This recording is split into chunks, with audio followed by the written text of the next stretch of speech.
Once you acknowledge your gift, you must sacrifice everything for that gift if you want to capture the divine. Acknowledging your gift is a spiritual awakening, because a gift is not just a talent. It is your soul's assignment. It is the part of you that wasn't learned. It was remembered, and it keeps on calling on to you even when you try to ignore it. Now, the moment that you truly acknowledge it is the moment that your old life will become too small. That moment is a sacred invitation, but it won't come without a cost. You can't stay the same. You can't live casually. You can't serve two masters. That is your truth and your comfort. You can't. You have to sacrifice. And to sacrifice everything here doesn't mean recklessness. It means letting go of everything that doesn't serve the gift. You must sacrifice your ego, your distractions, your comfort, your addictions to validation, your fear of being misunderstood, your obsession with control, the false self that you built for survival. That is your old self. You don't lose things for the gift. You lose illusions that dim the gift. The divine won't meet you halfway. The divine only meets you in wholeness. When you are whole, you can't half step into divinity, my friend. The divine won't dwell in someone who's still trying to be liked, someone who's still holding on to the societal safety, someone who's still stuck in performance, someone who's still afraid to offend the shallow, someone who's still craving acceptance of a truth. Divinity is not part-time.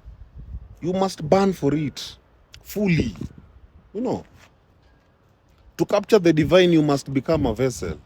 And vessels don't negotiate what flows through them,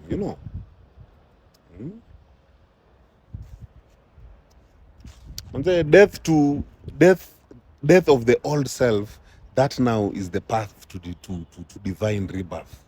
You must kill the old self. The sacrifice here isn't just external, it is internal.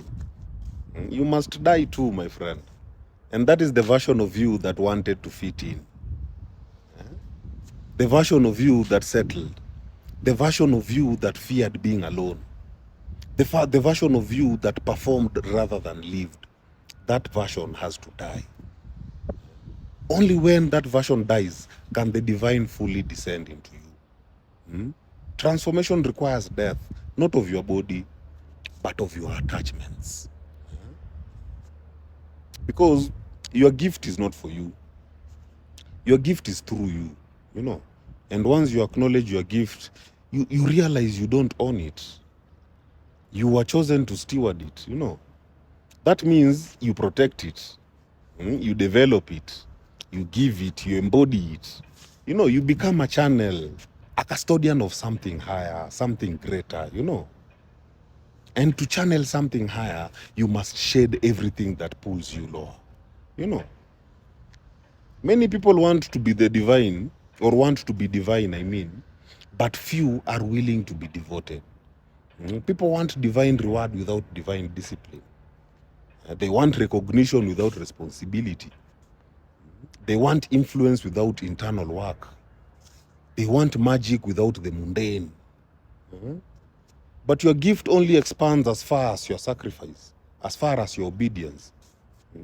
It only expands as far as your devotion allows it to. If you're not willing to give up anything for it, then you're not ready to hold the weight for it. To capture the divine, my friend, you must be willing to become a sacrifice. Not in suffering, but in surrender. Your gift is the flame. Your old self is the offering.